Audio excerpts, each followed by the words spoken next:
Greetings and welcome back, everyone, to Into the Nexus, first episode of the new year. Even though we didn't really take a week off, we pushed it a day, Kyle, a day. Just scooted it. It's a Friday. Happy Friday, dude. Happy Friday. You're not leading with like we haven't done a show since last decade. No, all the strategies are for the love of God. Vision. Dude, all right, I live near my closest family members, so I have had so much of the bad dad jokes. I'm done. I'm done, all Kyle. Right. May they go to Valhalla to rest for another year. Okay, what about the year of Nat 20s, man? You're Nat 20. Okay, sure. You gotta appreciate some D&D. I have played more of Edge of the Empire than D&D, so I'm more of about a success and a failure and all that. Anyway, sure. Max force points, whatever. Max force points, yeah. Level 20 on hero. That doesn't even mean shit anymore because we can get so much further past that point. It's true. Yeah, we can't even really Heroes of the Storm brand that, can we? No. But that's okay. Level 20 talents. Everyone get your level 20 talents. Level 20, we found it, Kyle. We did it. Level 20 heroics. Perfect. Yes, this is a heroic year. Yes. Nexus heads. It's a heroic year. We got there. Never said that before, but I like it. Nexus heads, all right. Yep. Kyle, I put forward that our next patron goal is we decide to either I come to you or you come to me, and we take improv classes together. How's that sound? Okay, sounds great. You know, let's talk about the video game. How about that? Let's do it. Let's do exactly that. How has your winter break been treating you in Heroes of the Storm? It's been good. It's been good, man. It is it's wild out there, as it often is around the holidays. There are a lot of what I assume are just decayed accounts, and then people who are those accounts, right? Like, I don't think it's Smurfs.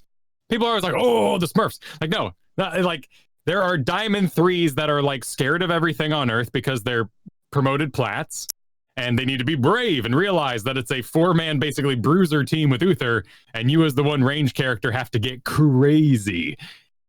Or they're like decayed Diamond 3s and they're actually great. So you never really know what you're getting right now. And that is just the story of now. And it's been fun. I've had a lot of fun drafting. I've been playing some Lunara, surprisingly. Like, it's just kind of happening. People are into the Sammys, Valeras. There's lots of stealth. So I'm like, ooh, poisons. Yeah, that'll ruin your day. I need to run away from a lot of Garroshes right now. So I like Lunara to just kind of gallop out of that stun to recover my position with a leap. And there's tons of Leorics, which are unrelated to the statement about Lunara. I just think they're playing too much quick match, and they're like, man, Leoric's awesome. And they're all just taking Leoric into ranked, and it's kind of weird. Fair. I have done basically no drafting over the holiday break. So it's all been quick match. I think I'm done with Samuro. I think I'm off the Samuro train. Not worth it. It is so not worth it, dude. Oh, man. I was really hoping to hear... You're not sticky enough. You suck at camps now. Like... Yeah, you're real bad at camps now. There's just better heroes or heroes I would rather play to fill that role. I still enjoy him. He's still fun, but man, he's just not doing it for me. Well, your statement isn't entirely true because we did the Bonanza last week and we did some drafting there. We did pretty well. Yeah, we did. We had a good session. How was the last game? You were a gentleman and covered for me when out of town unannounced guests visited the house. Sure. Oh, we wrecked. It was awesome.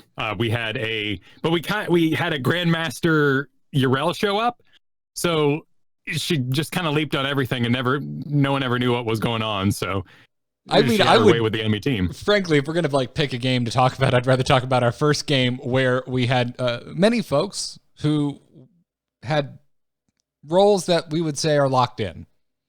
Mm-hmm. And I was flitting between things and not thinking so much about the inflexibility of other people we were playing with, and we ended up with basically nothing but mages as damage, Kyle, because of me. Yeah. I was just flitting around. I'm like, well, maybe Jaina would work in this scenario. I didn't realize the timer had gone down, and poof, we've got a Chromie Jaina as our damage. And Nazebo as well. And Nazebo, yeah. It was I heard you like spell damage, is what they. However, frankly, I was the last pick when I made that mistake, so it's not like they had a chance to counter draft at that point. Yeah, the draft was over, and they couldn't deal with our damage, dude. It was wonderful. It was fabulous. It was so good. I'm not here, everybody. I am not here. Here's what's not happening. I am not sitting here saying go and draft triple spell damage. Don't do it. It is not a sane strategy. However, if you do, I'm here to tell you there's a chance. Well, to be fair, let's take a step back here. Chromie is the extreme of the burst in that scenario. And then we get to Jane, who's kind of like, she's got some, she clearly runs out of juice. That blizzard comes out and, the juice is loose and we got to wait. But, you do some poking and you got some poke. And then there's a Zebo who is sustain spell damage. So as long as they didn't pick a Nubrek, and I believe they picked something like, they're like, oh, last pick, Brightwing. Brightwing can't deal with all that burst. You can shield one person. And we didn't let him get to the late game anyway. In fact, it got so crazy, we were owning so hard that we found out that Ariel gives full mana when she reses. Because we had no reason to die because we weren't dying and people ran out of mana. So we're like, oh, let's see what happens. Die on purpose so I can res you. So you get your mana back. And with our mana heavy team, it worked out pretty well. Yeah, I can't say I've really found myself in a scenario where an Ariel was on the team where we're like, somebody die on purpose so we can test this. But we found ourselves in that exact scenario during our Bonanza games. So yeah, it was fun. Yeah. It was good. It was a good session. And then I went and entertained for House. I got to do my other favorite thing in the world, which, Kyle, my favorite thing is owning in Heroes of the Storm with people that support us with their hard-earned dollars. My second favorite thing is making cocktails for people. And that's what I got to go do afterwards. It was wonderful. Well, then it was a fabulous day. It was great. They came over and I was like, you all like cocktails, right? And they're like, yes. And I'm like, we're going to have some fun. Nice. It was great. It was a good night. It was a good day. I love the holidays, man. I love them. I went into these holidays super stressed, and I have come out of them slightly less stressed. Oh, I'm glad to hear it. It's good stuff. We have a closet again. We haven't had a closet for about 6 months. You cleared out your closet? You remember the leaky floor in the bedroom? Oh, right. You had to, Started in the closet. That was the first floor that we ripped up, which means we couldn't use the closet. And long story short, we have it back now. It's great. I understand. Yeah, it's great. Storage, it's important. It crescendoed over the holidays. We had no floors on an entire side of our home while we figured this out right before Christmas. And we were just like, ooh, I'm going to go play Heroes of the Storm and take my mind off of this. That's what I did. Played a lot of Samoro.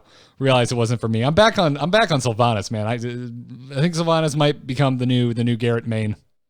I think that's great. That's fine. I mean, usually that's what happens. You really think you want a Zeratul and a Phoenix, and you end up playing Lunara. Like, your mind takes you places. You have a play style, and you have to respect that. I do think Sammy's still crazy powerful.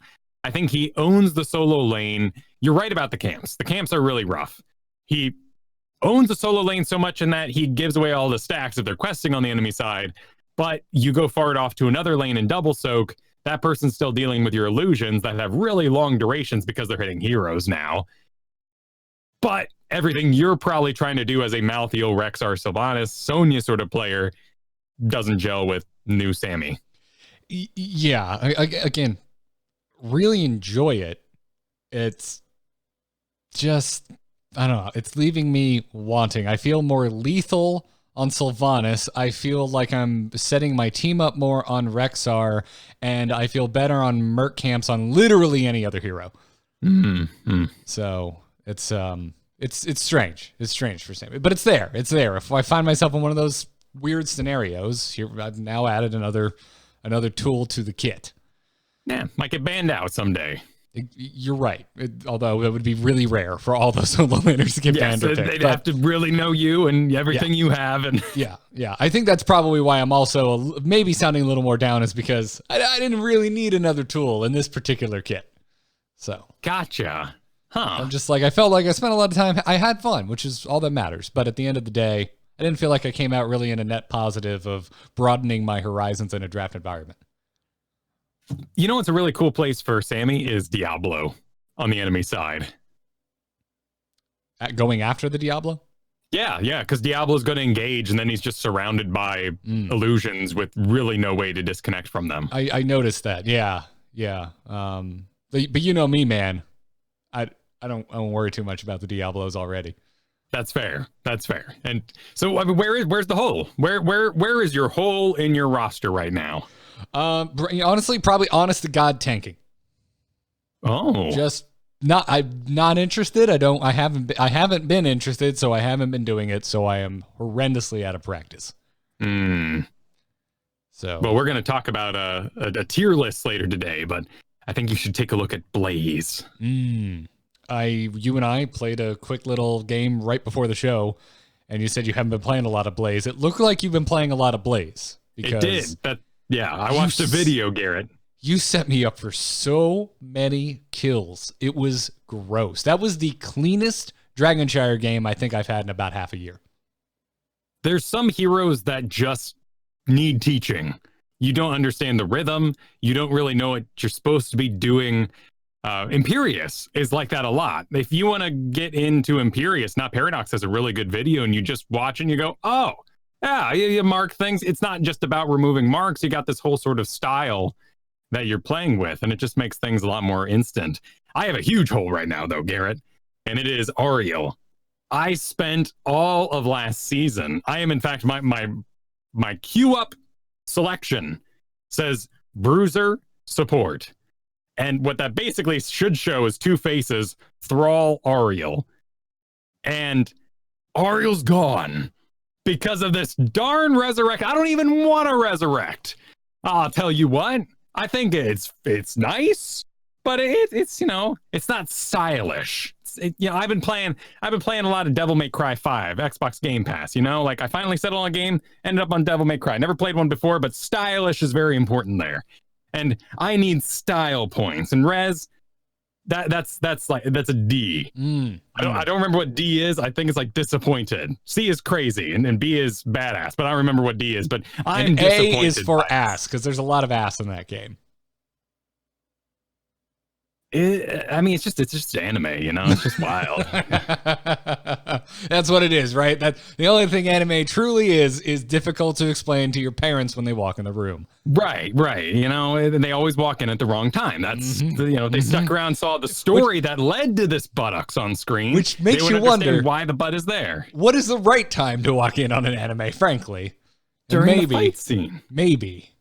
Oh, okay, fair. Depending on your parents. We're in America here, so we're like, oh no, blood. Oh, hey, okay, this is all right. That was my parents for sure. That was definitely my parents. Yeah. You want to watch Alien? Cool. You want to watch Titanic? Sorry, there's boobs. Right. Whoa. We're getting weird now. Yeah. Anyways, sorry, getting off track. I do use the Demon Auriel though, so it's I know where you're going with this. Yeah. We're on the same page. So this conversation's relevant enough. It is relevant enough for sure. But, I'm sad. I want my Auriel back. I wanted to whip. I want Aegis. The Orioles I've been playing with I've started seeing Aegis creeping back in, and it still totally works. I'm seeing Auriel players, I think, pick their heroic based on the situation they find themselves in, and I am just always happy to see that. Yeah. Wow. Huh? Yeah. Always a good time, right? But shifting gears, man, because we got a little bit to talk about today. It is a pretty light news week, as to be expected, because of the holidays. The team is out and about, and the lights are just starting to come back on over at Blizzard HQ. So I wouldn't expect too much. But you know what I didn't expect, Kyle? I don't think they hum at Blizzard HQ though, but that's how my mind imagines it. Yeah, exactly. Oh, like the tick tick tick tick tick tick, like the I don't know. It sounds like Stranger Things. That's what it sounds like. Right. I mean, I hope they took the time to install the kind of lights that do the coon coon coon coon down the hallway, because that's just badass. But I'm assuming that's like old. It's always in old hospitals, so I'm not really sure. Oh, I was going to go with it's always right before the raptor jumps out of the pipes and tries to eat you. Could be, yes. Xavier as well in his X-Men dungeon. Yep. That's what we need. We need another underground battleground that's all about creepily turning the lights back on. There we go. Done. Anyways, dude. So what I was trying to say is I wasn't expecting much news out of Blizzard, but what I was not expecting was news from ex-Blizzard employees. But we got that. We got an interview hosted by Cloaken with Lana. It's a interesting thing. It is an interesting thing because these are both Blizzard alumni and both Heroes of the Storm alumni. Taking on a new project. Sorry, what was that?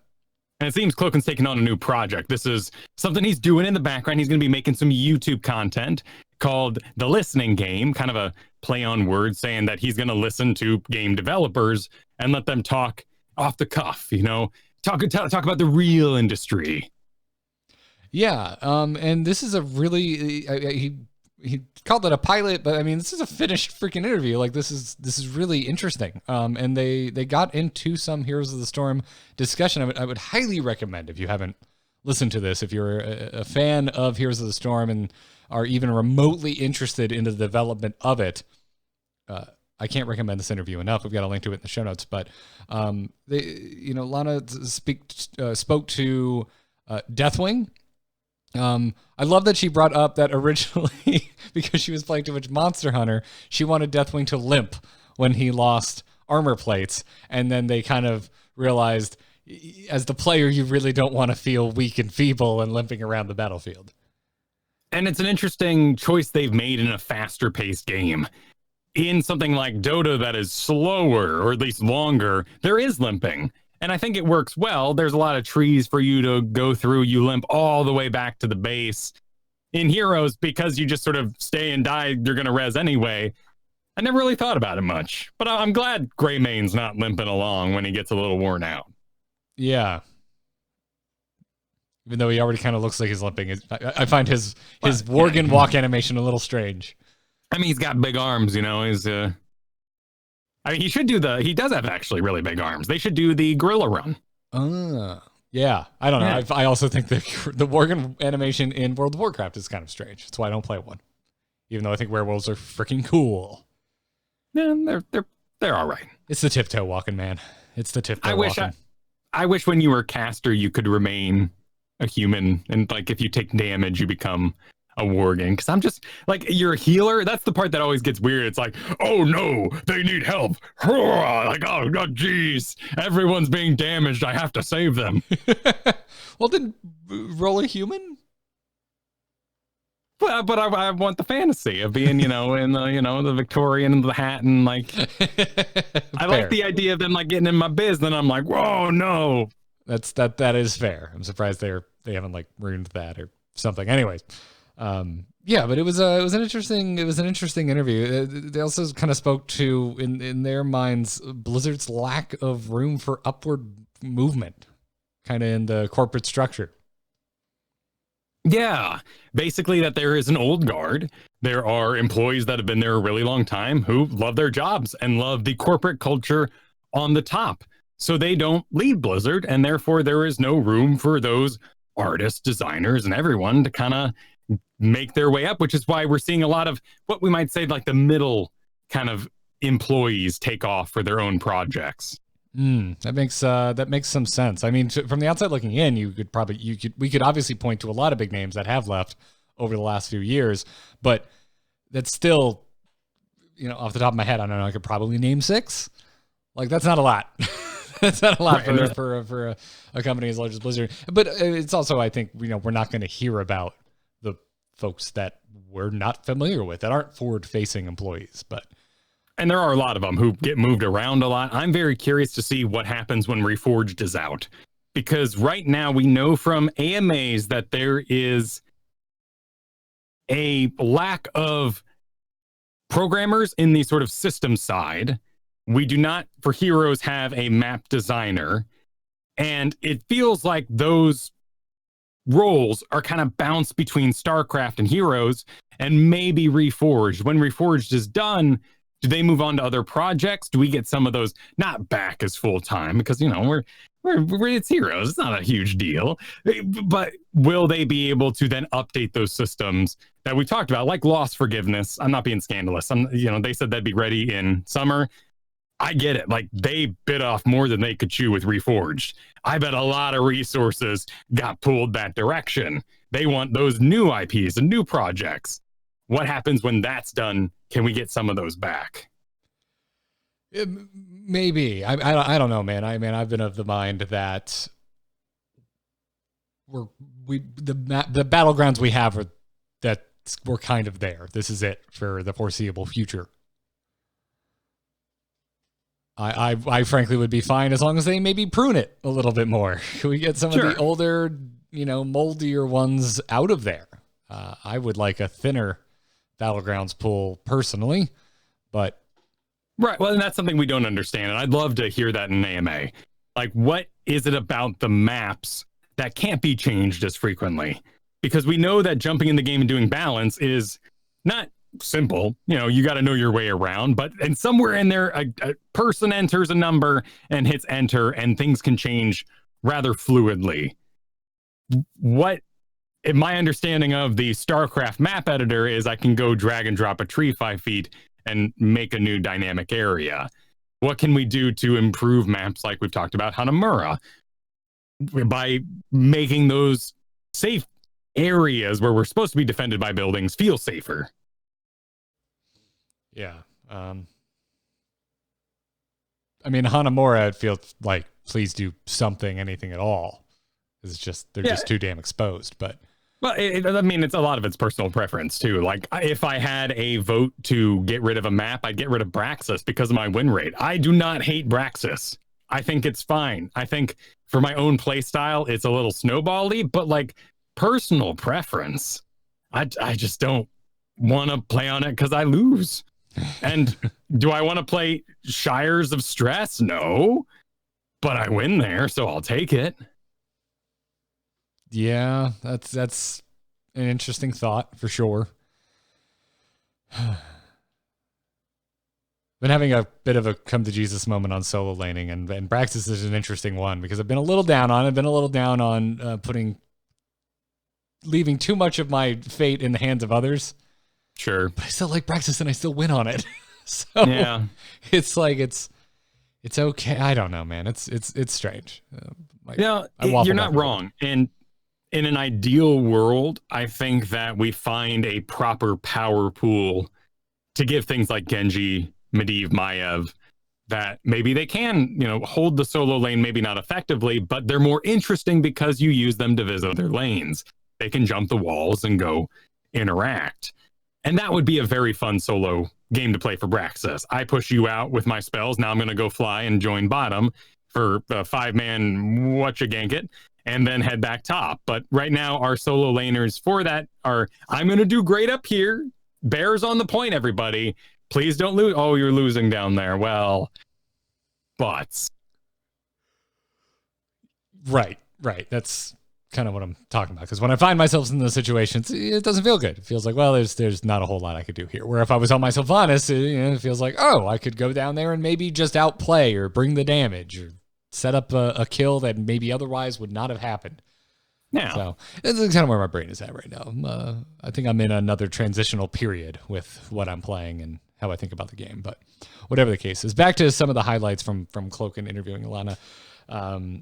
They talked about the Heroes team as a whole, saying that it felt very much like a family and that they were scrappy, and that it was a big culture shift going from what they had traditionally worked on, because a lot of them came over from StarCraft, if not from other Blizzard games, which was working on box products and the whole ready when it's ready mentality, going to a 3-week cycle of constantly having to add to the game and iterate and balance, which it was good to hear because it's something you and I have talked a lot about. It's one of the things we've kind of like waxed philosophical of, like what we assume it felt like to be on that team, about how it was probably a big cultural shift for anyone that, wasn't coming to it as a new hire. It was intense, and they didn't want to use the word scrappy. They even kind of danced around it in the interview, but it is what they landed on. And I think it fits well for what we saw out of the team. We know they did their best culturally to avoid crunch. And in fact, in the interview, they talked about how amazing their producers were and how there was a very supportive nature, but their heads were down. And they had to build a through line to make sure that all the teams could work in tandem and get bugs fixed really quick so those updates could continue to roll. Yeah. And then they also kind of talked about outreach and community management, for lack of a better word, and they basically got into the subject saying that video game companies don't quite know how to talk to players yet. It's an interesting thought. It is, isn't it? It's certainly, it's another one of these, hesitate to use the word trend, but I'm going to use the word trend. It's one of these trends that I look at and I'm like, I wonder if it's the sort of thing that a large entity like Blizzard looks at and do they think they overextended? Because how do you mean? Well, we talked about in 2019, it's getting a little maybe more isometric than I wanted it to get, but we've talked a few times over the course of last year after the cancellation of HGC and the paring down of things like Hearthstone's esports about how we feel that Blizzard overextended into esports and that 2019 was the dark result of that. Kind of much the same way that every other damn video game studio in existence overextended into MMOs during World of Warcraft's heyday, including Blizzard Entertainment with Titan. So that's the kind of thing I look at. I like where Cloaken and Lana kind of take the conversation about this, though, because it's significantly less, I think, cynical, and just talking about it as if the surface has barely been scratched in terms of how community outreach works for an entity as large as Blizzard, or any of them. Lana's at Riot now. That's a very similar situation. Right. And she even mentioned how similar the tools are that they use to create the characters. In her words, the buttons are just in different places, but the game basically functions the same and the workflow is very similar. The thing about this that's so fascinating is that companies didn't realize they were building a relationship. And we don't mean you relate with your customer and get 5 stars at the end of your McDonald's pickup. No, they did not fathom that by building a ongoing game that you were going to have an ongoing relationship, that you were basically dating, and that when the audience, gamers, didn't hear from the company, we assume we're being ghosted. We're being ignored. We're putting all this energy into our relationship, yet you're not talking to us. And we need to sit down regularly and have a chat, which is why I think those AMAs started up, because they realized that there needs to be that line of communication. And you can't talk to us like customers anymore. That is weird, right? It's almost like, and you hear this in the language we use on the way back as the consumers. Oh, I buy the boost because I love the company. It's a gift. It's not even what we're getting from them. It's about what we're willing to spend our evening, our dollars giving back. A Christmas present to the devs from us. Yeah, it's an interesting thought, especially for folks like you and me, Kyle, because we started with StarCraft 2, which had essentially no communication. Yeah. Definitely not human communication. It was David Kim in a tower, and he would come out like the Pope, 3 times a year and declare things that were happening. Yeah. And if you weren't Code S, top tier pros in the secret meetings, there was no back and forth. And it was interesting, and also very much part of the reason that we moved the hell on from StarCraft. Sure. Why this show has almost done double the amount of episodes. So I don't know. I find the whole thing interesting because you and I feel like you more than me, but I also feel like I err on the side. I think we tend to err towards the level-headedness and try not to get caught up in the pitchforks and the torches. But to a certain degree, I don't know if it matters, right? Because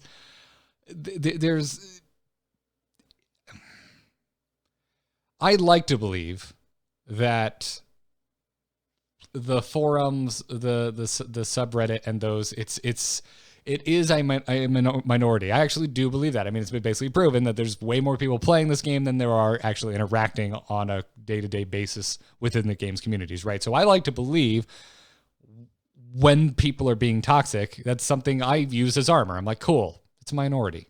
But at the end of the day, I don't think it matters. I don't think it really matters, and I think it's something you need to worry about if you are a game studio.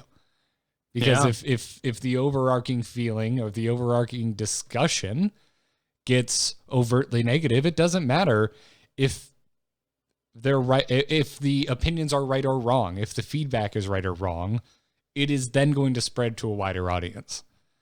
And Right. And that's what we kept seeing. That's what I think we kept seeing happen in 2019, because there were multiple times in 2019, Kyle, right to go. And I had folks in my life that have no idea about any of this start commenting on some of the controversies surrounding Blizzard. That's true. And there, you can't ignore lurkers either. Like, there are a lot of people. Twitch chat's a great example of this. One person in Twitch chat can take control of the entire stream and conversation for an extended period of time if the streamer lets them. But there are a great multitude of people who don't type at all, who don't interact, that we don't know their names because they watch. They're using the service maybe as intended for some people. And when you go by a subreddit and everything is on fire, you assume the game is on fire. And I'm very guilty of this because, as you all know, I like staring in the fire from time to time. And I often visit games that I have no reason to ever play. I'm getting caught up in the hype. I want to calm down. I want to see what that community is going to be like. And I go venture over and see how important something is to a community. Like yesterday, I did this because I was seeing the WoW server blade thing. And I wanted to see what the community of Reddit thought this was about and how elevated that conversation was there. It was quite elevated. Yeah, and this is what I'm wanting to focus on is this as a piece of the community puzzle, right? My goal here was not to look back on 2019 and the challenges that Blizzard faced and bring that all back up. I more want to focus on the fact that whether our feedback, positive, negative, or otherwise, is an accurate representation of what we're concerned about or not, I don't think that's necessarily relevant. But when we think of this as a relationship rather than a company consumer exchange, Game Passes start making a lot more sense. That is your date. You're chatting online and they send you an infographic of, all right, tonight I'm gonna pick you up. First thing we're gonna do, we're gonna have dinner. All right, then we're gonna end up at the movies. Then we're gonna go for a walk in the park, and then I'm gonna drop you off. That'll be the evening. Oh, that sounds really nice. I will pay $15 to go with you on this date. How delightful. But when we then argue for something like I forget the words at the moment. What is it? The map? The people want a roadmap? Roadmap. The roadmap. The roadmap has no exchange to it. So that is all empty promises. Because there's no money tied to it that the company can then back itself behind. Well, it's empty promises unless the company or the studio has a history of actually hitting their marks in their roadmap. Right. But there's too many of those roadmaps. They then call up and say, hey, I'm going to kick it with my friends tonight. And you're like, well, kick it with your friends. We were going on a date. How could you do this to me? You're, I think, putting it in a great analogy. And that's kind of thing. So that's the thing, as much as I would like decisions and trends to change at gaming studios because the feedback is accurate or is correct, or we are actually tapping into the important issues, as much as I think that may not actually be the case, I would like, keep your eye on what I see as the game. This is like, essentially, this is a game and this is part of it. Yeah. And so, yeah, I think, I don't know. I'm interested in paying more attention to that kind of stuff and seeing if I can more accurately kind of predict where certain games will shift in regards to public opinion, whether or not I agree with that public opinion. That's fair. Well, it's just it's interesting thing. And I really enjoyed hearing Cloaken and Lana's thoughts on it. Because I think they're right. Like, we haven't been in this community forward gaming environment for really that long. No.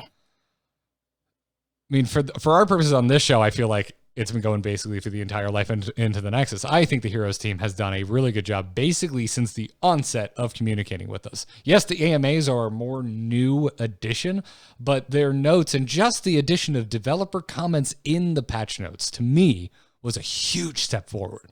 when we came to this game. Because it gave me an insight into what they were thinking and why they were making the changes that they were making. And they still do that. They still do that very well, I think, in addition to the AMAs. So that's the thing is like, I look at all of this and I agree with Cloaken and Lana, and I think there is still a long ways to go in terms of the evolution of community outreach. And honestly, frankly, I don't think you'll ever arrive. I don't think there is a destination. I think this is the kind of thing that it will constantly be evolving. Are you saying you have to always be working on your relationship? Yes, Kyle, as someone who thinks they are sees themselves in a very healthy marriage. Yes. I think you should always be working on your relationship, but to back away from the philosophy of things, and to just, I would like to start the year off with a little bit of a compliment in the Heroes team's direction. I don't know what I would like them to improve on, because I like the way they're communicating with us. I like how often they're communicating with us right now. I don't really have a suggestion on ways to improve. I agree. And as someone who enjoys the nitty gritty and the draft, the balance that they do and how it shakes up the game, I am currently being fulfilled in this relationship. It is what I want to see. You go and change Sammy's attack numbers. That's interesting. We shift down Johanna's health. That's interesting.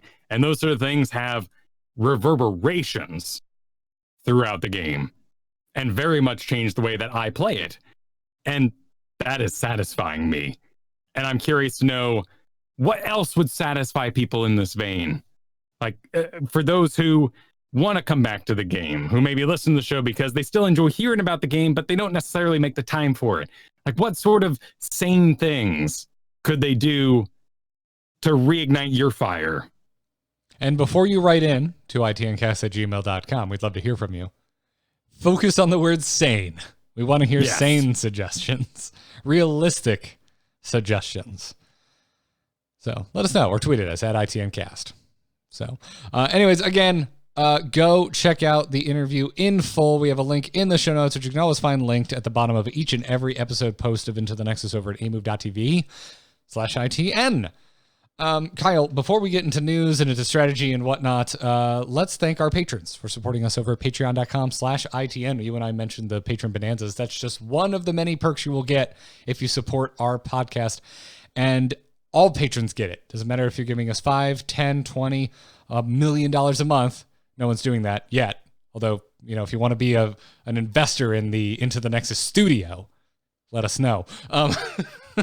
But everyone gets access to signing up for the patron bonanzas. You get access to the patron-only Discord. You get access to the ad-free Into the Nexus feed when you become a patron over at patreon.com/ITN.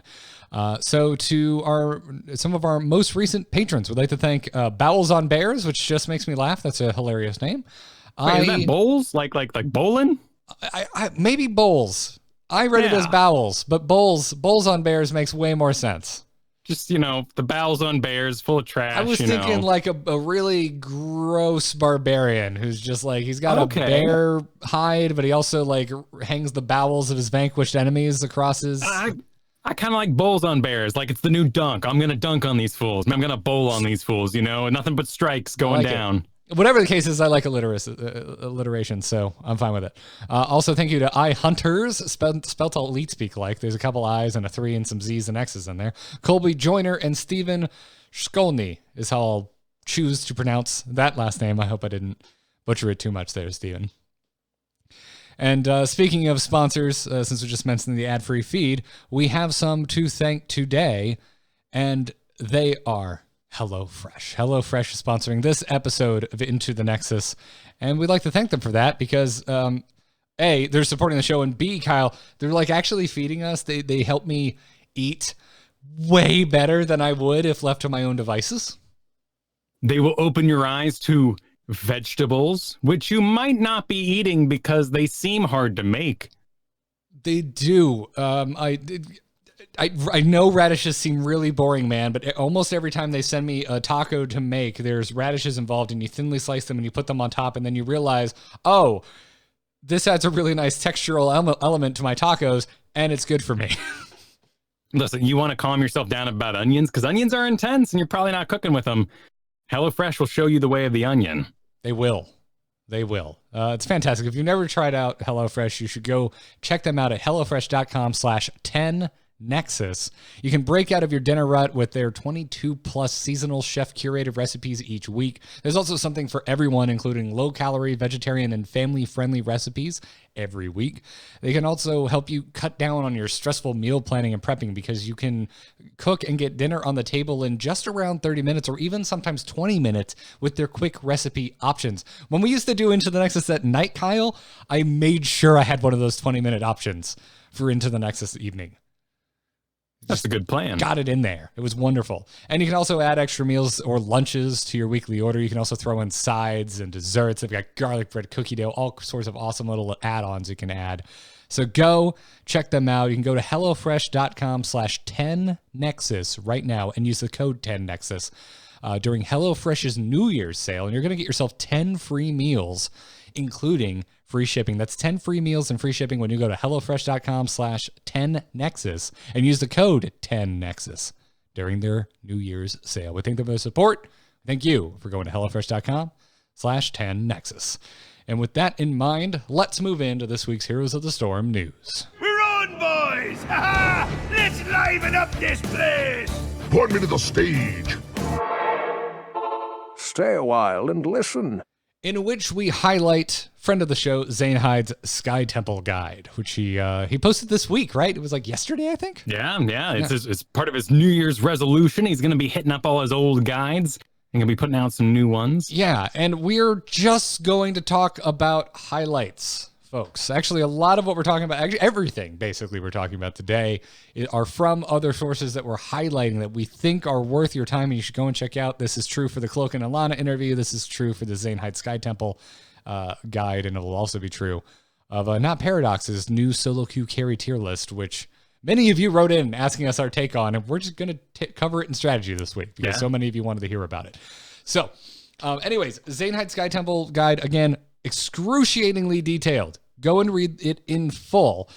But I really want to highlight some of the kind of quotables in his guide here. Zanehyde says, effectively, every point of structure HP you have on Sky Temple contributes to an enormous shield in front of your core because of how the objective works. If there are no structures, the temple fires directly on the core, meaning the team with the most structures is significantly advantaged. That is the, I think, simplest way to drive home how to make a decision on what to do in Sky Temple. Because in this guide, Zanehyde brings up multiple times that this is a busy map. I feel like, I'm pretty sure busy gets brought up multiple times in this, and he is totally right. This is a battleground that is constantly vying for your attention in different directions. It's interesting that we tend to lump Sky Temple, and I know we do this too. We put it in the pile with 3-lane maps. We put it in the pile with point control. And yet, if we started Sky Temple back in the day with just a big health bar, just take that core health that eventually pops up and just like move it across the entire screen, takes up the whole half, and that gets worn down as Nazebo takes a tower, and then the first thing comes online and that takes a fort. How different we would think about Sky Temple and how much more dynamic and calm we would treat the objective. Basically, this is saying that if you're ahead in buildings, you only have to take one pad of the two because you're already ahead. Don't overtax your team, splitting up, giving away advantage. There's a boss right there as well. That is the comeback mechanic on the map, and just be chill. Yeah. Zanehyde puts it, quote, being ahead on Sky Temple gives you the luxury of doing nothing. And I love this. I want it like, maybe not tattooed on your forehead, but maybe on multiple stickies and placed in every room of your home.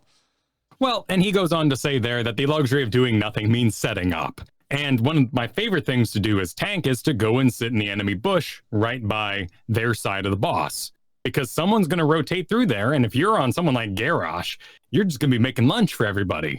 And that's a great place to be, to set yourself up while, quote unquote, doing nothing. Yeah. And Zanehyde gets into all sorts of things that he considers doing nothing, which, like you said, don't overtax yourself. Just take one of the objectives. Don't go for both. You don't need to. You're ahead. And you'll be ahead at the end of this because you're already ahead and you're only ever, yeah. So there you have it. I was hearing another interesting strat this week in my Twitch chat that if you are on the pad and you're particularly low damage, don't worry about the big guy. He's actually going to do less DPS by just terms of numbers. Get rid of the little summons and just knock them out. If you're Johanna, like I sometimes end up on there, and I use the moment to be more global. I'm just not caring at all that I'm going to kill these guardians because I'm not going to with my mace or flail. It's a flail. And I'm looking at the rest of the map, seeing if I should mount up, if I should get out of there. Focus on the little guys as they land. You can kill them and decrease the DPS on you. I did not know that. Thank you for the tip. Yeah. And then Zanehyde also talks about kind of your basic or standard Sky Temple rotation. And, this assumes a lot. Obviously, your team is not always going to rotate. Are you doing a pickup game? There's no guarantee this is going to happen. And so a couple of folks are like in chat room right now asking, what do you do if you're the only one who read the guide? Get over it immediately. It doesn't matter. Get over yourself. Get over your mental state, because all you're going to do is tilt yourself or possibly tilt your team by being a butthead. Because that's the reality of the situation. Because unless you're going in with a 5 stack and the other 4 people are all on the same page as you are, it doesn't matter. It's irrelevant. You're going to need to adjust to what's happening on in the game itself. It doesn't matter. This has been driving me nuts. I've seen so many people this week stopping and just typing and fighting with the team because they're not doing what they think is right. We've been battling this for years. I feel like it goes away the most in the lulls when the holiday and event players are not in the game. It doesn't matter. It doesn't matter if there's a proper way to do this. We've said it a million times. Get on the same page as everyone else because you're going to stand a better chance. So with all that in mind, because we're going to get into this quite a bit today, we're going to get into that conversation with the tier list, Kyle, and we're already into this conversation with Sky Temple here. Well, and I think you got to find the rule of fun, which is why I talk about immediately not the doing nothing, because that's frustrating when someone does something. You as tank can go anchor that bush, start a gank, and that fun, that desire to do something will be followed rather than sitting there typing. It's the thing with Lava Wave. The most powerful thing about Lava Wave is that people start typing. Everyone says, get out of lane. They stop doing things. Even if they're in other lanes, the guy in the bottom is looking at the guy in the top of the Lava Wave and typing at him. Like you've done a time stop across the map by casting Lava Wave because people are going to tilt and start talking. We just have to keep the fun rolling. So instead of, don't you know, didn't you read the guide? We only need one. Oh man, this one temple's going to wreck them. Stay here. We're going to gank them. We're going to get them. And that's what I've always talked about in the draft too. Like you really, really main Tychus. You're just sitting there on whatever's socially acceptable at the moment. You're sitting there on Zul'jin, and then they pick 2 tanks, and you know that Zul'jin would still be good here, but you want to play Tychus, and you're like, oh man, guys, check it out. The Tychus is going to wreck them. Like, I'm switching over. I am so prepared. Yes, to all of that. Typing can be difficult, but even if you're not the type to type, I mean, I'm not necessarily speaking to our chat room directly. I'm kind of talking to. I'm also bringing in my own experiences over the holiday break. That's kind of influencing this, which is like, maybe you're not a typer. Maybe you're not the type that is going to tell them what to do and are mad that they're not doing it. You're just on the sidelines, mad that they're not doing what you think they should be doing and self-tilting. It's all about, I think, there's a lot of this game that's lost in our minds, which if there's one, if there's a second tagline for Into the Nexus other than it depends, it's you lose a lot of the game in your brain. Yeah. There's a lot of streamers, a lot of HGC, maybe not carries, but old pros who do have fabulous win rates, but they focus on farming. They're really good at double rotates. But when they start to lose, they become frustrated because they're not doing a particularly fun activity. They are providing the team with XP that no one is making a good time out of. Now, if you transform that into a carry sort of switch situation where we're talking about, like doing a proper rotation, having a hero that can absolutely do those double rotates with higher efficiency, then you're having 3 level up fights and you look like a carry, even though you're on something that might not be traditionally carrying a game like crazy. So it's an interesting push and pull. There's always going to be the macro players who win by knowing rotations, merc timings, and something like this building fact on Sky Temple. That may not be your jam. Follow the fun. Well said. We didn't actually mention the basic rotation, though.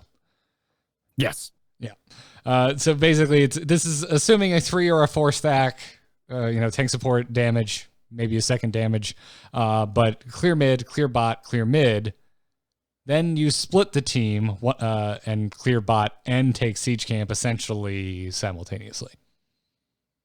Rinse, wash, repeat. And Zanehyde has his guides are going to be more focused on mercs as XP in this sort of modern game right now. So he doesn't include a timing here because there is no timing. You are clearing, XP clearing. If you want to do a proper, as we may have seen in the past in the other meta, timing on those camp, you should really think about the bruisers here. And that's why, if you believe in that sort of thing, don't put yourself on maybe Gazlo. Like, Gazlo is cute. Gazlo can take a Giants camp just fine, but Greymane can do a bruiser camp. And that's where you're really today going to find the impact of a proper timed camp. Focus on the Giants as XP.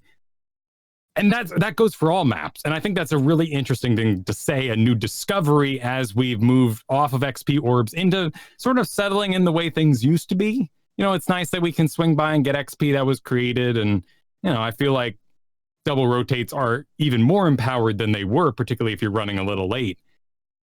But focus on that XP. And if you can't do a bruiser camp, you are not a camp rotator anymore. But could you be the anchor? You could. You could sit in a bush and be like, hey, guys, what do you mean by that? I was just curious. Oh, yeah. That's a great activity. Yeah. So, yeah, I mean, there's a lot more to this. I do not want to get into all of it because I would like you, listener, to go and read it in full. If you want to hear things like alternate strategies, like a multi-stacked top push right at the beginning of the game, Zanehyde goes into detail about that, or also tips for invading camps and when to do so. So go and check it out. Now, Kyle, are you ready to talk about another tier list? Let's do it. It's been a while. I'm ready for it. Choose a talent. Choose a talent. Talent? Ah, that seems generous. Don't reveal our plans to our foes. I mean it. Not a word. So, friend of the show, Not Paradox, has put together his 2020 solo queue carry tier list. Now, this is classified by a few things. So when you look at this and you say, no, surely not. Abathur isn't last tier, D tier in this list. He's amazing. He can empower Grandmaster. It's about consistency. So he says, being ahead and behind, you have an impact on the game. You can create an experience advantage, and you deal lots of damage in the low levels, so you don't have a late power spike. Your damage is there on your base kit from the get-go. And then number 2, and this is a big quantifier here for why everything is laid out the way it is, it's easy to play. This is about carrying your solo league, and he's really kind of focused on getting you from bronze to gold with this idea. Zeratul is C tier. Why? Because he's not easy to play, and you're going to have a better time playing something else at those skill levels. Murky is going to tilt your team, whether or not I've seen him do amazing things with Grandmaster control. I get excited when Murky is picked, but usually the 3 other players in my draft don't. Yeah, I don't know. You're basically saying like, hey guys, pasta main here, I'm making dinner. And you're like, oh, great. Like, I had spaghetti last night, but I can't wait to see how you make spaghetti because you are a pasta main. Like, HelloFresh call out, right? Like, it's just like, you can't just, like, if someone picks, that's my feeling with, Mephisto right now. I feel like we haven't had the time You know, he's just making peanut butter and jelly right now. And you gotta like make your own peanut butter. You gotta really think about the kind of, is it in season? You know, well, they're preserves. No, not preserves. Like, I'm talking about, like, is this some fresh jam that you're making here? Have you fermented it on the shelf? I don't know if you probably don't ferment those things, but you know what I'm saying? Like, he hasn't had enough time. I feel the same way about Orpheus. You pick Jaina. I'm like, what can you do, Jaina? And they're like, oh, first Jaina game. Like, how did this happen? Welcome to the game. You just picked up Jaina for the first time? Oh, no. It does happen, though, right?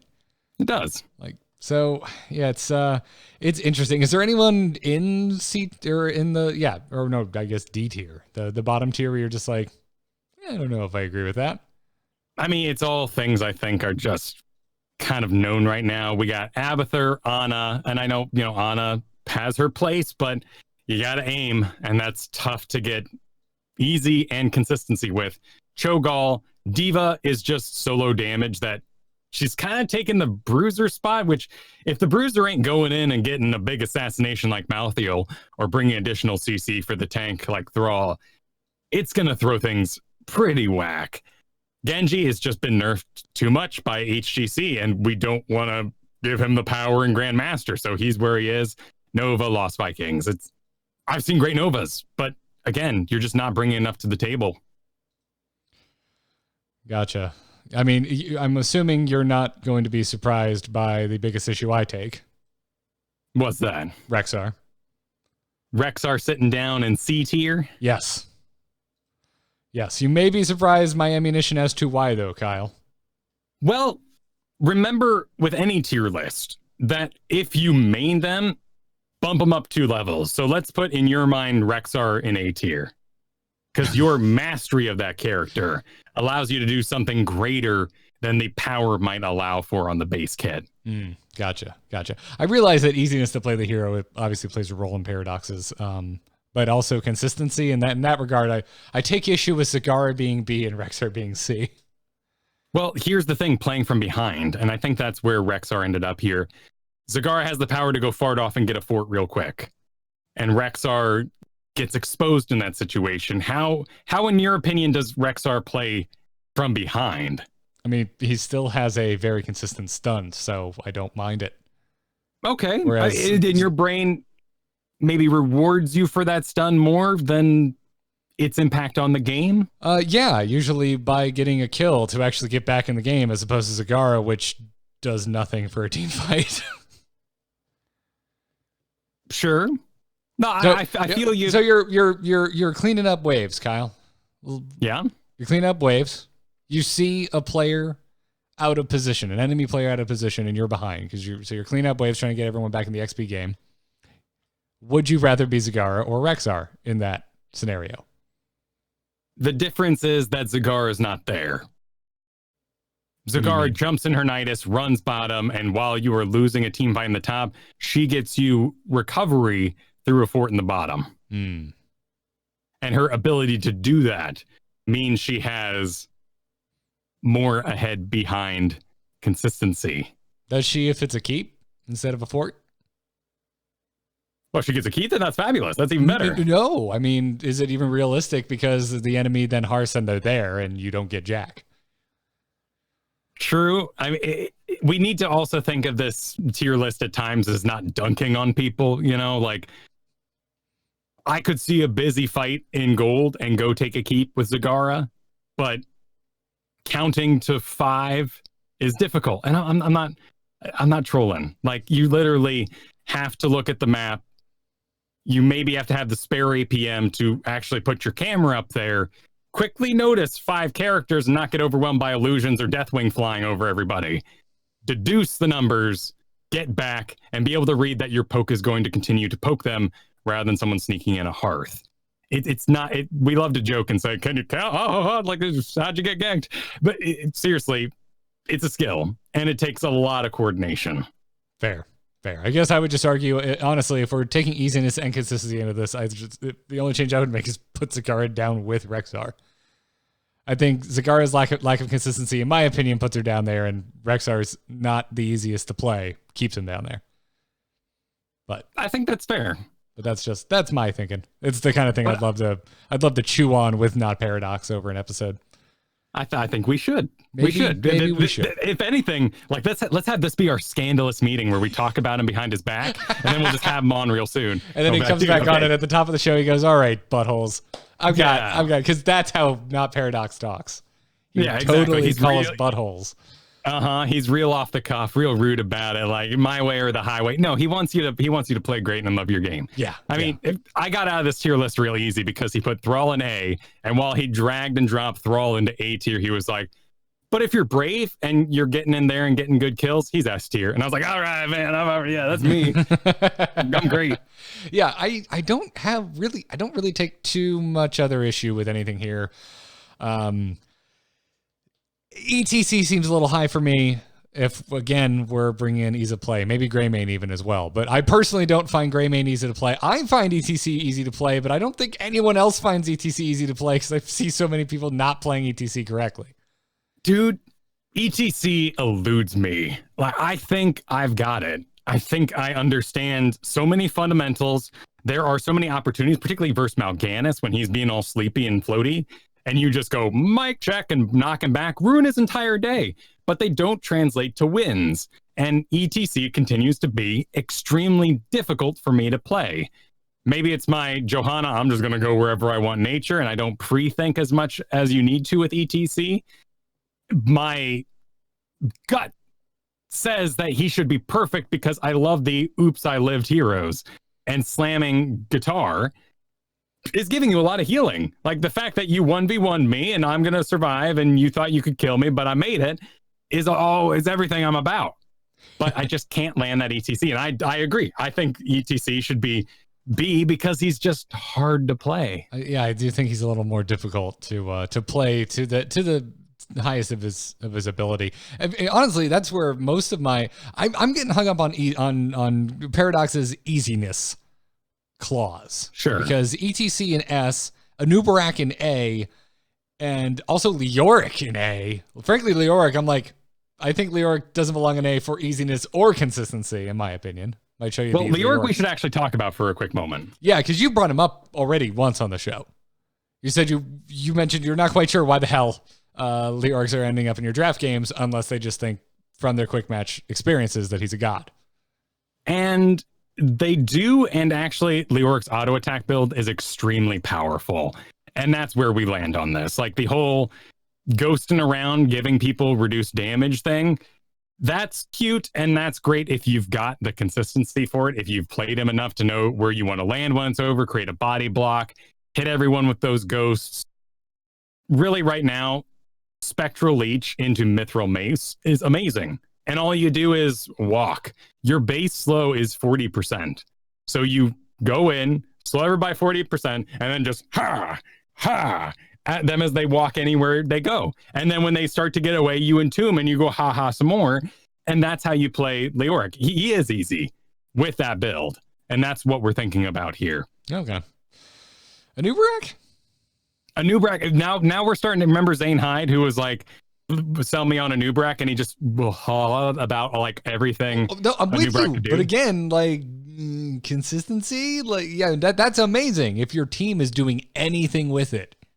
And that's, again, I think we have to take that moment, like ETC, to look at things from the very top down, and it's just pure numbers. You look at the amount of stuns he has, stuns, not slows, not roots, and you just say, wow, top tier. And we're all sitting here going, what? No one follows up my stuns in bronze. No one follows me in. The healers don't pre-heal me when I go and burrow in. That's beyond their sphere. It's not what they're thinking about at the time. Yeah. And frankly, this is the kind of list I like because there's enough options across every tier. So if you have those thoughts, if you have that knowledge based on where you are, you've got other options to look at. Right. I mean, look at Arthas here. He's tier A.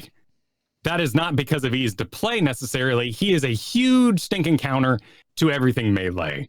And if they accidentally take too many melee, as a tank, you should be able to play Arthas because it is such a huge shutdown of thralls, greymanes, everyone under the sun that is going to try to engage on your team for an extended period of time in the melee range. Gotcha. Yeah. And also, again, I don't know why I feel like getting so damn philosophical today, Kyle, but tier lists in general, I feel like we should all not take so damn seriously. They're here to do what we're doing on the show, spark conversation and thought about what you're playing, why you're playing them, where you're playing them. Exactly. Well, it's the new year too, man. Everyone gets a little, like introspective. It's just what happens. Yeah. You're hanging on your birthday. You're like, I don't care about birthdays, but someone's like, hey, how was this last year? And you're just like, oh, like 1,000-yard stare. Oh, crap, man. Like a 32. What the hell? Like, it happens whether or not you're the type of person who does New Year's resolutions. We all get a little weird. It's fine. You're thinking about yourself, Let's talk about some of the oddities on this list. And it's worth running down the entire tier S list as well. Ariel, ETC, Greymane, Jaina, Johanna, Malthael, Raynor, Rhaegar, and Sylvanas. Malthael doesn't belong here. This is my strongest belief about this list is Malthael is in the wrong spot. Okay, that's great. I agree with you because I'm a bad Malthael player. In the eyes of a good Malthael player, all you do is hold Q, bro. Just hold Q, bro. And just you go, you get your kill, you dive deep, you hit your one button, you walk out. You got your kill. Did you want something else? You just created a 5v4. Like what more would you want? All the other like Kira's back there like shooting hook shots and like swinging around and dealing no damage while she's swinging. I mean, except for the people she swings through, but you know what I mean? Like she's just being fancy and Malthael's just going in there and getting the kill, bro. All you had to do was hold his Q. So that's why Malthael's there, because he's easy to use and his damage and his kit. And that's really his kit is there from level 1. Like you empower it, do a Q build. Something he talks about a lot during this tier list is an in and out play style, which he talks about with Jaina. Basically, if you're on cooldown, you go in and you get nuts. And when you run out of spells, you run away and in and out and in and out. And that's why these heroes are easy to play when you start thinking of that style. Malthael, you go in when you have a heroic. You don't go the heck in when you don't have a heroic. And it's that easy, ladies and gentlemen. He's outweighing the easiness here a lot. I think Greymane is great in this list, though. I think, as we talked about with Zanehyde's guide, the ability to take a full-blown night camp at level 1 is something that nobody else can really do at this stage. There is, you can kind of like limp through it barely on a Rhaegar if you grab a well ahead of time sometimes. But Greymane just has something that no one else has. And I think if you are looking to carry, understanding Greymane is such a great swing. It brings so much stupid amounts of damage that you can make up for a diva. Again, not trashing on diva, but just like the chance to recover your team's overall damage is very high. Fair. I still need to go to Kyle's class of Greymane. It's fun. Yeah, we'll do that. I've got a great easy build for you. Take range at 7. Make it real easy on yourself. Go in when you think you're going to get the kill. Nice. A is Anubarak, Arthas, Blaze, Imperius, Kael'thas, Leoric, Lucio, Ragnaros, Sonya, and Thrall. Really challenging myself to remember names here. Well, yeah, they're just faces after all. We're not going to read this all. There's a big sandwich in the middle of B and C where everyone else ends up. So you've sort of put together in your head if you've heard your hero at this point. Yeah. I think the one that most excited me here is Blaze. And we are now in a post-HGC world where you don't have to bunker. And combustion is hot, if you get me. You are going to explode on the enemy team for massive damage. You're going to control them. And he brings enough damage that he actually contributes and will make up for somebody doing under amounts of damage. I am really seduced by this idea of Blaze. I really like combustion. I've seen it work tons of times. It's such a threat. And knowing that his damage is now really kind of trickled up is something that very much interests me. I'm into it. I'm into your Blaze. I'm not so sure I'm personally into playing Blaze, but we'll see. It's not perfect. I think the whole like your level 13 has a counter, like all you got to do is slow their attack speed or their spell damage is silly. That's those numbers aren't visual. The team isn't going to be inspired. Look at him. He just hit 2 flames on the same guy, guys. They're reduced in spell damage. Let's get him. Like, no. And in most solo queue games, you land an oil under somebody like Zul'jin. He's going to be so busy running away. He's not going to stand in there and auto attack and feel the reduction of his attack speed. But that's where I've gotten stuck on Blazing the Pass and Bunker. Everybody wanted it because everyone's seen HGC. Knowing Combustion is now free game, Heroes open. I love it. I dig it. And you can still take Bunker in situations where it makes sense. Sure, you got a Pyroblast flying towards your team, and everyone's like, I want to get in the bunker. And you're like, yeah, we're level 9. I'm all about that bunker. Let's do it. But, it's just hard to do. Junkrat's back on the menu because of the XP orb changes. You want to get the hell away from a tire? Hell, either of his heroics, frankly. Sure, I mean, there's other great things you can do against Junkrat who's tiring, like kick his butt back there. Or kill the tire. Kill the tire, everybody. Kill the tire. But tire can be targeted. Can be targeted. I mean, my favorite thing to do, and I don't draft for this anymore, but back in the day was Artanis, just do your laser on him. You hear him go, fire in the hole. You just destroy him as he's trying to land his tire and can't move, doesn't want to turn it off. Yeah. So you mentioned Blaze in A tier. I know you wanted to mention Falstad, Gul'dan, and Uther in B tier. What do you want to talk about regarding those 3? Yeah, this is interesting. So our mages in the top tiers right now are Jaina and Kael'thas. Falstad's damage is too slow at the moment. We've all sort of made our way onto lightning builds. We like the mercability of it for the bribe, and that's nice, but you have a very long time to react to these sort of things. And if you go investing everything into a lightning build, your enemy should use their spell shields and put them on active. So you turn off the auto cast and you press it whenever Falstad goes in on you, and you avoid basically all the damage he does. The team has a very long time to react to what Falstad is making in the team, compared to Raynor, who puts out auto attacks that have regular spikes in them. And this is kind of the same thing with Varian, right? While he is also in B tier with Falstad, a Fury build Varian has regular heroic strike spikes in his damage that make him very hard to predict, very hard to heal through. Falstad goes pew, and it's very easy for the team to react to. And I love the idea of continuing this thought with Gul'dan and basically our other mages like Mephisto and Li Ming, who are in C tier. Not only are you maybe doing damage incrementally, maybe having a tough time completing your kills, particularly if you're Orb Li Ming, you have no camp power for the most part on Mephisto and Li Ming. And that's where we're really going to just lower those mages down a huge tier. And if you want to play Mephisto and you want to play someone like Li Ming, make sure your team has campability first. And you'll just shore up that shortcoming dramatically. I would say, because I'm a big Rhaegar fan, if you see a Rhaegar on your team, your support now has camps, you can do those other mages. But Jaina and Kael'thas are just so good at knocking out a camp, you're going to have a better time being that Mephisto in that match. Good breakdown of that. Gul'dan, it really comes down to just letting kills get away, right? Yeah, you're just going to poison people. You're going to pressure them out, but who's going to go complete the kills? When you are carrying, you are now relying on crazy Hanzo, crazy Genji, someone to go in there and complete that darn kill. And you can't do that when you're in gold and you want to climb. You got to be the one to do it all. And in that same sort of vein, Uther is C tier, because he just doesn't have all the powers of a tank, particularly compared to ETC, who has lane clear, and Blaze, who has lane clear. That's the problem with Uther in Paradox's book, is that Uther, yes, he's a cute solo lane, but you're never going to push out, so you can't double rotate. You can't help out with a camp very well, and maybe we should move away from this tank Uther we're talking about. And we certainly can't have Uther as a solo support. So Uther does have a place. It's just a very strong drafted place. And that is as a double support comp with a fully expected carry who knows they are going to get crazy with their double support.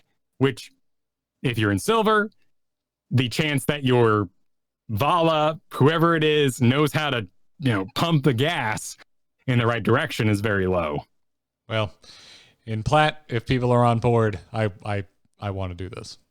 I think it's fine. That's great. And you probably have someone who really wants to carry. I think this is a tough strategy right now. I was talking about at the top of the show. It's really hard to know if your Diamond 3 is a Decayed Master or a Diamond 3 who doesn't have the aggression to climb any higher. And you really just gotta know that you can go the distance. Yeah. Well, Brad, man, I don't think we kind of hit all the best points in here. Overall, I really like Paradox's list. Yeah. It has the right focus. I really like the idea of all the caveats that Paradox put in here. One, this is solo queuing specifically, and then the importance and weight placed on consistency and easiness to play that hero. I like that a lot. Obviously, it makes sense. We have the dude on the show a lot because we like the way he approaches this game. So, yeah, a couple of things where I'm like, not so much. But yeah, I like this. Overall, I like this list. I like this list quite a bit. And I like that there's not just like 2 damn heroes in tier S, which is what you so frequently see. Well, and it's nice to see things like Malfurion, just these really difficult team dependent. Yeah, I've been there. I've been ahead on Malfurion. You've been with me ahead on Malfurion. And I'm a root god, like boo, boo, boo, and shooting my moonfires, and I look amazing. Put me in a behind game. I can't save you from a pyroblast. What is he going to do? What is tier S about that moment? Yeah, it's complicated for sure. But if you haven't, take a look. Watch now Paradox's video. He gives a lot of good examples. Although Paradox, I'm coming after you, man. You just like threw Rexar and Scene. You said basically nothing. Come on, man. Come on. It's not that hard to control the bear. Hey, there's a lot of Probiuses out there with you too that are just like, what? What are we talking about here? Probius, you're playing 3D chess, y'all. I want any Probius player to look me in the eyes and tell me your hero is easy to play. Well, if you've got the mastery, move yourself up the 2 tiers. I'm not calling you into question your ability with the hero, but just I want an honest. You Probius players at ITN Cast, let us know. Do you really think your hero is easy to play? Okay. I thought what he had to say about Phoenix was phenomenal, and it made so much sense. Basically, that Phoenixes are C tier because you either spend all your time trying to land your circle laser or you're trying to get auto attacks. And very few players do both, which you have to because he's balanced for what you can do, not what you will do. Right? It all makes sense now. And I'm like, all right, I suck. I'm done. Yeah, I suck with Phoenix, man. Yeah, you don't want me on Phoenix. F Phoenix. Yeah. Hate him. Can't stand him. All right, well, let's take an email and wrap this up. Keep them coming, itncast@gmail.com. Darkness stopped calling. Darkness just texted me. It's not the MOBA, it's a hero brawler! It's a MOBA. Maximilian wrote in with the longest email we've ever received. Full stop. But he formatted it nice, and it was a full-blown PDF. So we're going to talk about it. It was. Really, I would like to start this off with, dude, this should have been a Reddit post. Yes, I encourage you to take this post onto the internet. If it's all right with you, I'll post in our Discord as well. You had a lot of interesting thoughts, and it's a really good idea for us to revisit our patch that we did right on our 300th episode. And we moved right on. We talked a little bit about some win rates, but it's good to take a look back. And one of the most fascinating things he brings up is that Sergeant Hammer, who now has the ability and has for a long time to become unstoppable, can now remove their own blinds. That's a good selling point, and that's interesting. It is. You still have to stay in siege mode, which means you're not going anywhere, which means you might still just die. But you're not being stunned during that time. You remove your own blinds, a counter play that would come against a Sergeant Hammer, since that's where your power lies in so many regards. Yes. Where I like this is in the ideas of we've all been there on Hammer where we get blound, as you love to put it, and our kill gets away. Well, now they won't. That's wonderful. Yeah. Where I don't like this, and also why I think this talent still has a pretty awful win rate, is that you don't need to be stunned because you're not going anywhere. You're in siege mode. They can still just kill you if they're... Sorry. No. Yeah. Just period. Full stop. Doesn't matter what kind of damage they're doing. Well, let's do a little check here, because I don't believe you have to be in siege mode in order to do the unstoppable. Or you don't have to stay in siege mode in order to use the duration of the unstoppable, I should say. I checked. I thought you did.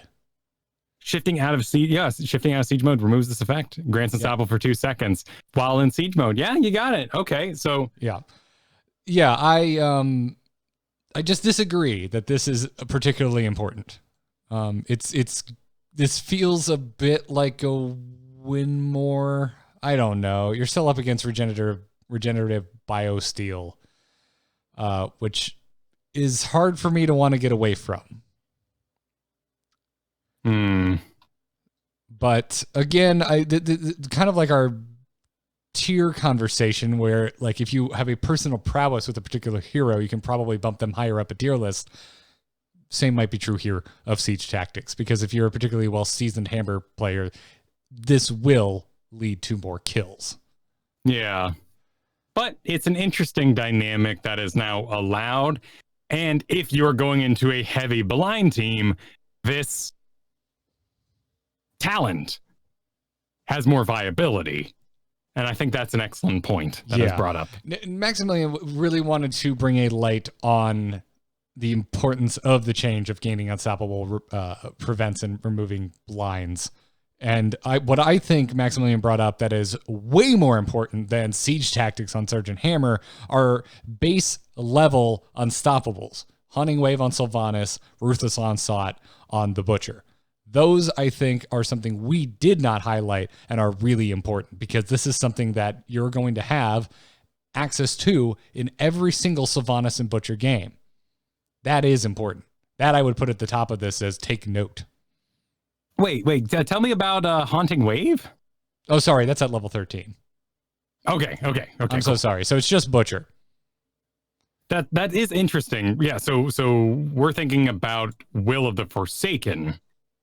Yes. On Sylvanas. So never mind. I don't think this is important because I would rather take Life Drain. Okay, I was just curious if there was a part I missed of this ability where I could give myself, not unstoppable because we would like be, Sylvanas and we're absolutely stunnable and we've all done it, that's how you kill her, but by moving through a Haunted Wave where we cleansing ourselves, and we're not. But that is very interesting about the Butcher. That is something I didn't consider, becoming unstoppable and gaining movement speed. So if we blind him when he's charging in, we've done it all wrong and it will never be received. Wait, hold up. No, sorry. You got me confused here. No, it is not a talent thing. I was accidentally looking at Zarya because my notes are not as clean as I would like them. Sylvanas is unstoppable during the flight of casting her wave. Oh. When you teleport to your wave, you are now unstoppable. Because we are flying through the air, right? And we do not intercept roots and stuff that are along the ground. Correct. Okay, so we can teleport sideways, like do a little mini jaunt if we wanted to cleanse ourselves of a blind on us. Yes, which you very likely will be doing anyway post level 13 because you took Windrunner. Right, and you're going to be getting crazy, and it'll probably be something incidental. And that's the weird thing about this conversation, is that blinds can often feel so incidental unless, like, I'm Johanna, I've taken talents where my auto attacks continue my blind on Fury Varian. Like, that is an instance where I'm like, oh my goodness, Zealous Glare, level 7, I am such a badass. Has everyone seen this blind I'm doing right now? I'm with you on most of this, but if it's on baseline, I think it's worth taking note. Roots is Onslaught, Haunting Wave, know that. Maximilian also brings up ancillary talents that I just don't think are that big of a deal. And had they been pointed out, I still would not have highlighted them on the show. Because he brings up Indomitable on Raynor. You still have to take Hyperion. That's a Hyperion augmenting level 20 talent. I'm not interested. But I do think Butcher's fascinating. And that is a huge wising up that I need to make a adaptation for. Now, granted, 1 in 100 games will have a Butcher in it, but I do blind when I see him about to connect. And that would be the very wrong thing to do. Oh yeah, you're absolutely right. Now, if you know this, and you do it after they connect, the Butcher's in trouble because now Ruthless Onslaught is on cooldown. Well, and we should have always waited for him to connect, sort of, because he gets his auto attack so fast once he does connect. But for that duration, he was charging when, Lily's like, hey, Butcher, well, you're passing by me, going on my Jaina there. Here's the blind. Like, we lost duration on our blind in the first place. So we should have all been making sure our blinds were of highest value, connecting them when he's actually auto attacking. But we did it anyway because it was a nice, easy thing to do. That no longer works, and that's fascinating. Yeah, take note. Butcher players, take note. People playing against Butchers. He has an interesting note here about rounding on Cassia, basically saying that Cassia's whole darn kit as an assassin, what makes her special is that she has a blind. And we just went and ruined a good chunk of what she does. In certain scenarios where we can remove them, right? Sure. Don't always have cleanses. That's not always the case. Now it is worth mentioning because Johanna is so ubiquitous right now, right? So more often than not in your Cassia games, you will be affected by this. If you're it's playing a fascinating idea. Yeah. And I think Cassia, because of her decreased range, has to be carefully monitored. If we mess with her power, we need to give it back in another way.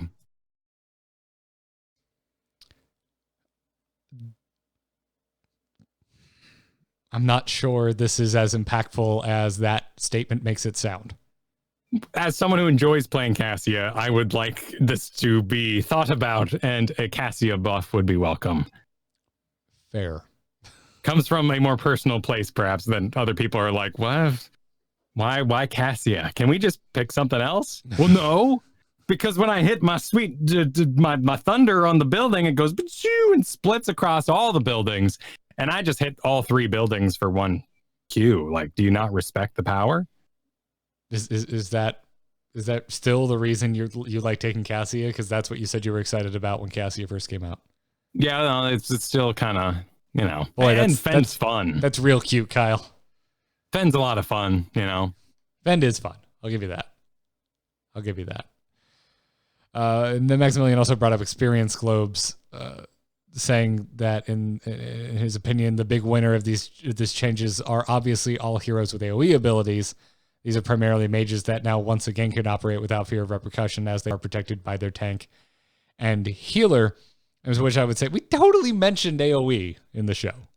No, and I think that he's just reinforcing the thought of how what a huge change that is, and in particular that the tanks have now been again reduced to babysitting. That when a tank goes and gets an orb, he's performing an additional job, and you should, as tanks, be the one, particularly on something like Braxis, a 4-man lane, be the one to go grab those orbs so your team doesn't expose themselves to the danger. When XP orbs were in the game, there was another counterplay availability, as well as this chance that the tank would have just something else to do in the early game, maybe particularly on tanks who have maybe lackluster CC until their talents come online. I mean, I would defend it, though, because typically you have one tank and you have more than one damage dealer. What difference would that make? I'm glad that one person on the team is feeling more interactive while everyone else feels terrible. Oh, gotcha. Yeah, that's fair. That's fair. And again, this is kind of like our disclaimer on talking about Zanehyde's recommended rotation on Sky Temple. Like, this is all well and good if everyone's on the same page, but dude, how many games do you play where this is actually how the tank plays? Yeah. I mean, maybe you're significantly higher than I am, but not in my games. People are still just looking to fight. No, and I don't think that the team I don't think they abandoned their hard work. I feel bad because I wanted to explore that puzzle. I wanted to see a more bruiser intensive solo lane and world. But in the life of the game, we made a pretty huge change to the way that double rotating was happening, particularly with our mages. And it was just too much, I think, for the community in the end. And the devs made a choice after 9 months of testing or so that they were going to turn that switch off. But that's what Nexus anomalies are about. So I would say, instead of being bummed that, they went back on their hard thought out balance, we don't know that yet. Let's look to the future and see the next anomaly. because that's where we're going to build this rapport, this relationship. And I am very curious to see where we're going with these things. I think we've settled in a really healthy place for this season. I like orbs. I like seeing them move around. I like the visual that flies at me, that causes them to show me the number because I was kind of expecting it. The number was always there, but now I'm expecting that number and I see the number and I become more aware of XP. By the way, I don't know when the heck they added this, but there is now a visual where they start kind of shrinking and expanding right before they disappear, which the first week it was added, they didn't do that, and it drove me crazy. Right, they added that in rather quick. So okay, I never noticed that in a patch note anywhere. They didn't mention it. I think it was like right before Christmas. Gotcha. Well, damn, hats off to them, because that's what I've been. I don't want to make a mad dash for a globe only for it to disappear. When in reality, I would have preferred to be some visual indication letting me know I ain't gonna make it in time. No, they adapted it, not only giving a visual, but they made it so that if it's flying towards you, it will not turn off now. Yeah. And Doribo in the chat room brings up a really good point, which I don't think we've done a good job highlighting either, which is that it provides a visual reward for denying people XP, and now we can see how powerful that can be. And that is true. I don't think that can be underestimated in how important that is of a lesson to teach. So, yeah, thanks for writing in, Maximilian. I'm sorry we're not covering everything here, but it was a lot of information. And if you continue doing these for patches, I would recommend posting them on Reddit, because there's a lot of information here and it causes some pretty damn interesting conversation, as evidenced by Kyle and I going back and forth just now. Yeah. And also to take a moment to look at those things, to be more introspective, to revisit a patch note is something we don't do very often because we're all about the now and we move on and make sure we're ready to adapt to the next thing. But as you mentioned, and we haven't brought up here, those visuals did change. And I agree. I am way more likely on a hero that still can do decent siege damage to deliver a wave to a tower and go rotate, because I'm like, look at it, just look at it burn there. It's all just being wasted. This is fabulous. If I stick around, I am now even more aware that my presence will often cause somebody to rotate up to me to defend properly and to collect that XP. By leaving before I even enter sight range, that XP is going to burn, and I have an opportunity to do something else somewhere else. I dig it. Quite a bit. I'm really pleased with how XP orbs have gone, because I had so many grumbles about the way it behaved previously. I really like how they are now. It'll be interesting to see what they add on. We've got the chat's talking about this in the background, saying the death timers don't matter, and they'd like to see that be the next Nexus anomaly. From what we've heard, they might go the opposite direction. You're hoping that they're going to make death timers matter even less. It's been found in the code that they're thinking of taking those things to like 5 seconds throughout a good chunk of the game. Wow. What a world we would live in. I don't know if I agree with that. It'd be interesting. I don't know if I'm excited about that. I don't know if I'm excited about that, Kyle. I mean, it's such a weird thing ending the game, right? Like that would make games go on forever. Would it though? That's the interesting part. Like, yes. Well, hang on, and go with me on this, right? Because right now there's a feel bad moment.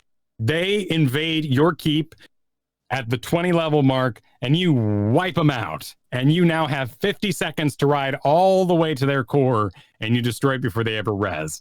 In that moment, your brain goes, man, I wish I had a button like Dota where I could make buildings invincible. That's how games get longer. Man, I wish we, resurrected sooner.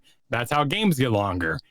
However, if you kill them all, you now have a level lead. Wouldn't you just kill them all again before they have any heroics back? No, because eventually you would run out of mana because the fights would just go on forever. You know, the first pad fight in Volskaya, Kyle? Mm-hmm. Imagine every fight in every battleground of every game of Heroes of the Storm was like that. I assume it would be more exponential, right? Like we would reach 10 and then we would go to something we would understand better. That the early game deaths would be decreased, but our mid game, because we've tuned our heroics for the fights, Mosh Pit is tuned because you're going to get a kill, and now you have to wait, a full 2 fights worth in order to have that cooldown back. So it would be a big. When we talked about like the movement speed, oh, are they going to change everything? No, they didn't. The XP chain, are they going to change every hero? No, they wouldn't. So I think they would find a way to adapt that. But I just think it's interesting that we have discovered through the grapevine of digging that could be our next anomaly ready in the pipeline. That seems wild to me. I don't know about that one. God, my brain's going in interesting places though. Hey, Kyle, you know your cheese Sylvanas comps? Like everyone rush the same lane. Go, go, go, go, go. Mm-hmm. Well, but they're not mine.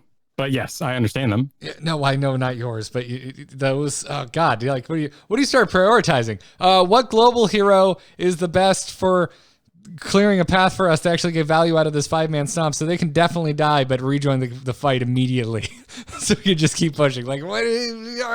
Crazy crap. But then the other team would just keep resing and keep pushing you back. Auto attackers and manaless heroes would go so far up in value it wouldn't even be funny. Would it though? Because like you could run out there with all your mana and be like, "Hey, I'm level 20 Brightwing, woo woo!" And on the do defense, your crazy like. Not on the offense unless you're a global hero. Okay, Brightwing's a bad example, but all the same, you run out with all your mana, you blow all your mana because you know you're going to res in 5 seconds again with full mana back, so your mana doesn't really matter there. But also, you're giving up XP because you're dying, so you're keeping levels at a much closer parity than I think you're thinking. So I don't know, man. I don't like it. I'd be interested to see that world. Oh. Let's just add a PTR tab in the game and just add that to that. Okay. In game, not a separate client. In game. PTR quick match. Yep. Game mode. Hey, buddy, try this. That's what the tab should say.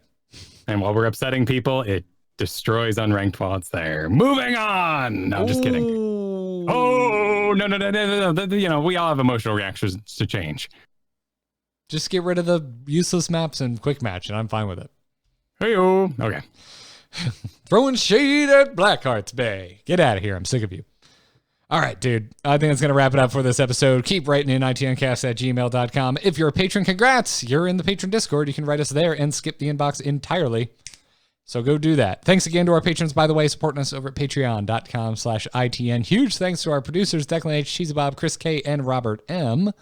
You can catch us live Thursdays at 3 p.m. Eastern Time on twitch.tv/AMoveTV. You can follow us on Twitter at ITNcast. And other than that, Kyle, you do all sorts of other things. You've got a wonderful Heroes stream. You're playing D&D. Where can folks find you?